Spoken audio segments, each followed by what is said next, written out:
আসসালামু আলাইকুম। মায়ের রান্নাঘর থেকে আপনাদেরকে জানাই আন্তরিক শুভেচ্ছা। আজ আমি আপনাদের সামনে মজাদার একটি নুডলসের রেসিপি নিয়ে হাজির হলাম। চলুন এর উপকরণগুলো দেখে নিই। এখানে বরবটি, আলু, গাজর, বুকের হাড় ছাড়া মুরগির গোশত, ক্যাপসিকাম, ফুলকপি আর কিছু চিংড়ি মাছ। মশলাগুলো আমি পরে রান্নার সময় দেখিয়ে দিব। গরম হয়ে গেছে, এতে আমি পরিমাণ মতো তেল দিয়ে দিব।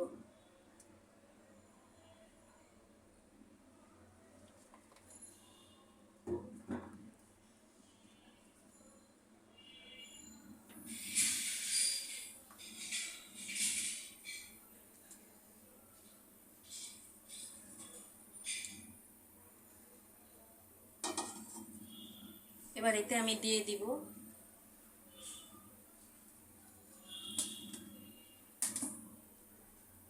মুরগির গোশত।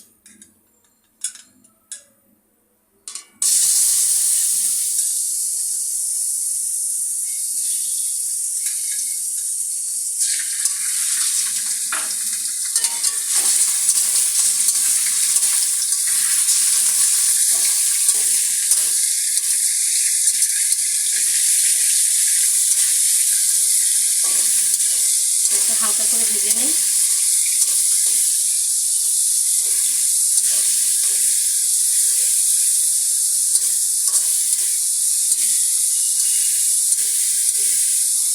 যেহেতু এটা হাড় ছাড়া গোশত, এটা সিদ্ধ হতে বেশি সময় লাগবে না। তারপর আমি আরেকটু ভেজে নিই। তারপরে একে একে এর মধ্যে আমি সব উপকরণ মিশিয়ে দিব।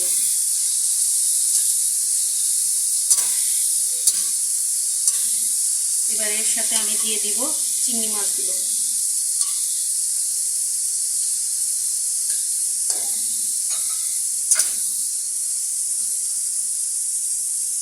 চুলার আঁচটা একটু বাড়িয়ে দিই।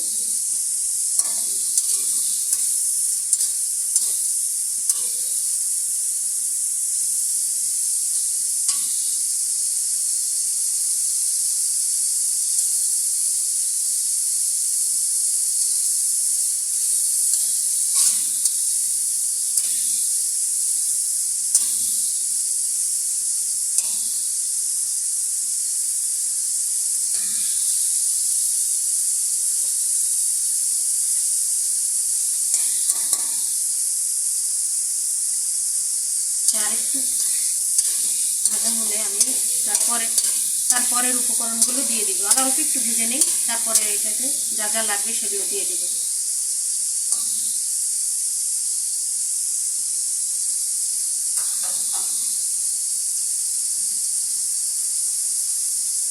এবার এতে আমি কুচি করে রাখা আদার কুচিগুলো দিয়ে দিব। কেটে রাখা আদার কুচিগুলো দিয়ে দিব।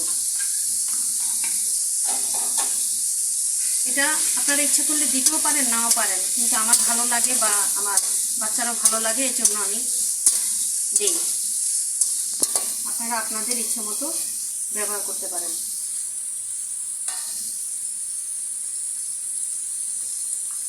দিয়ে দিব সামান্য একটু রসুন কুচি। আমি আগেই বলছি, সব রান্নাটা যে একদম আমার মতোই করতে হবে এরকম কোনো কথা না। সবাই যার যার ইচ্ছে মতো যে উপকরণটা দিলে তার ভালো লাগে, খেতে ভালোবাসে, সে সেটাই ব্যবহার করবে।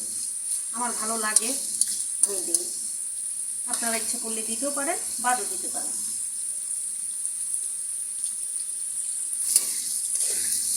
আমি এখনও এখানে লবণ দিই নেই, দিব। একটু ভাজা হোক, তারপর আমি লবণটা ব্যবহার করব।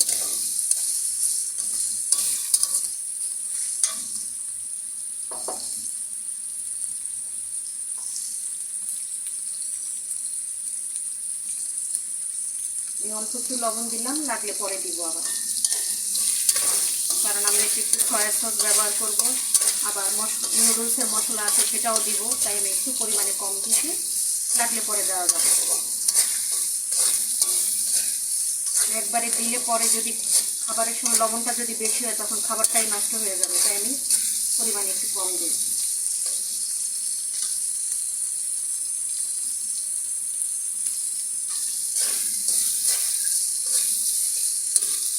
এবার এতে আমি সেই সবজিগুলো দিয়ে দিব, যেটা আমি আগে থেকে একটু সিদ্ধ করে রেখেছি। আলুটা দিয়ে দিলাম, কারণ আমার বাচ্চা আলু পছন্দ করে, তাই আমি আলু দিচ্ছি। আপনারা দিতেও পারেন, বাদও দিতে পারেন।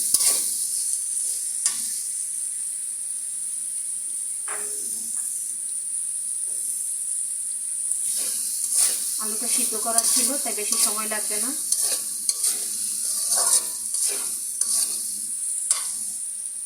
চুলার আঁচটা একটু বাড়িয়ে দিই।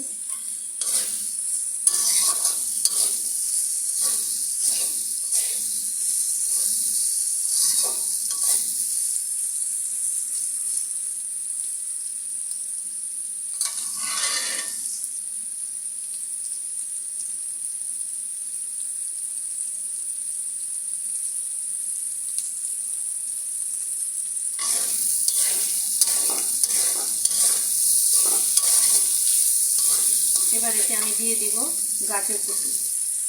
এটাও আমি আগে থেকে সিদ্ধ করে নিয়েছিলাম, দিয়ে দিলাম।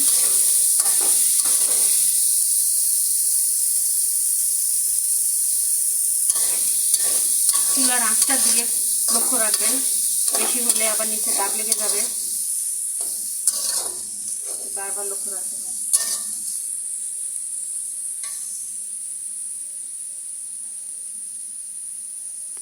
এবার দিয়ে দিব বরবটি এবং ফুলকপি। এগুলো আমার আগে থেকে একটু ভাপে দেওয়া আছে, খুব বেশি সময় লাগবে না আমার নুডলসটা হওয়ার জন্য। একটু ভালো মতো মিশিয়ে নিই। তারপরে এখানে আমার আরও কিছু দেওয়ার বাকি আছে, এক এক করে সব আস্তে আস্তে দিব।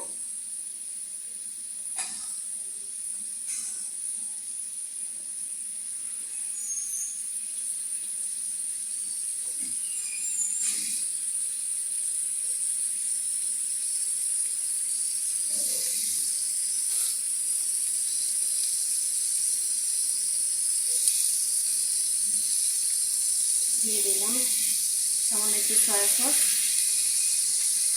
1 চামচ পরিমাণ।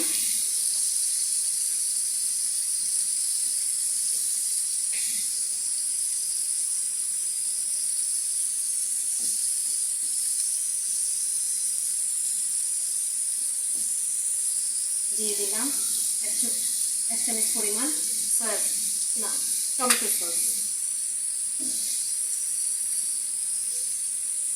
এবার দিয়ে দিব এতে ক্যাপসিকাম।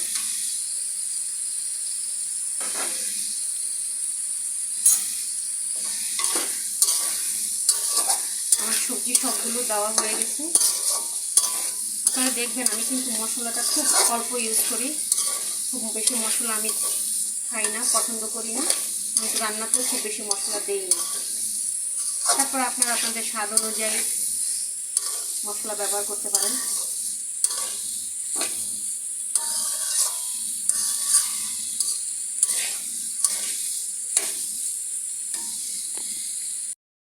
এবার এতে আমি কাঁচামরিচগুলো দিয়ে দিব এবং দিয়ে দিব পেঁয়াজ কুচি। পেঁয়াজগুলো আমি একটু মোটা করে নিয়েছি, বেশি ভাজবো না।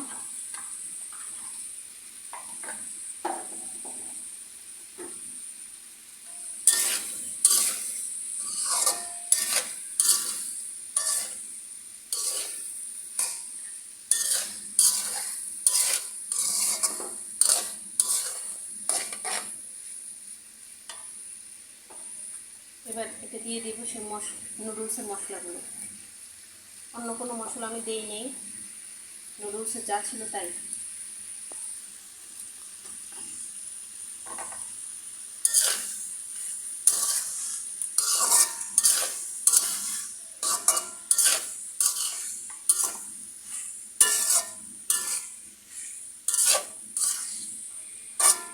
এবার একটু ভালো মতো নেড়ে ছেড়ে নিই। তারপরে এতে আমি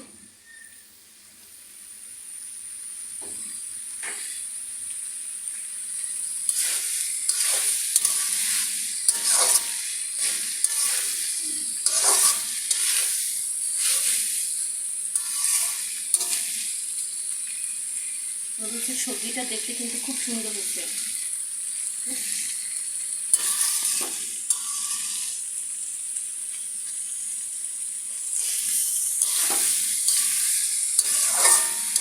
আশা করি রান্না হওয়ার পরে খাবার পরে বোঝা যাবে যে টেস্টটা কেমন হয়েছে। আশা করি ভালোই হবে, আমি নুডলসটা ভালোই রান্না করতে পারি।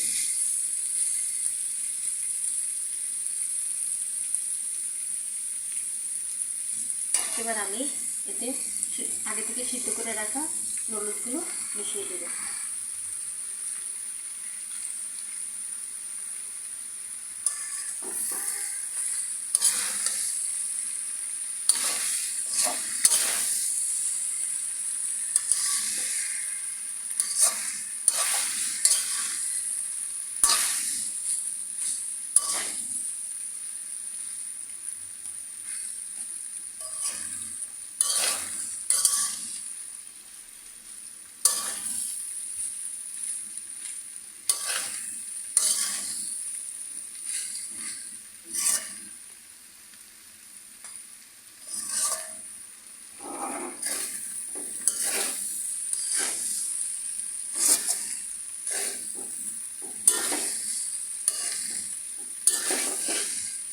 দেখেন প্রত্যেকটা উপকরণ খুব ভালোভাবে মিশে গেছে। তখন আমি আর একটু নাড়াচাড়া করে নামিয়ে ফেলব।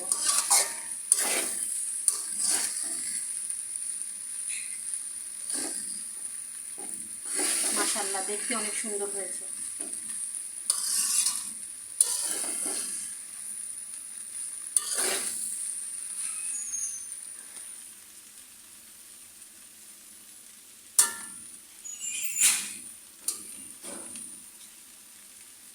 আমার নুডলসটা রান্না হয়ে গেছে, এবার আমি চুলার আঁচটা বন্ধ করে দেব। দেখেন কত সুন্দর করে তৈরি হয়ে গেল আমার এই মজাদার নুডলসের রেসিপিটি। যদি আমার রেসিপিটি আপনাদের কাছে ভালো লাগে তাহলে আমার চ্যানেলটিকে সাবস্ক্রাইব করে একটি লাইক দিয়ে শেয়ার করে দিবেন। আপনাদের একটু পাশে থাকা আমার চলার পথকে দীর্ঘায়িত করব। ভালো থাকেন, সুস্থ থাকেন, আল্লাহ হাফেজ।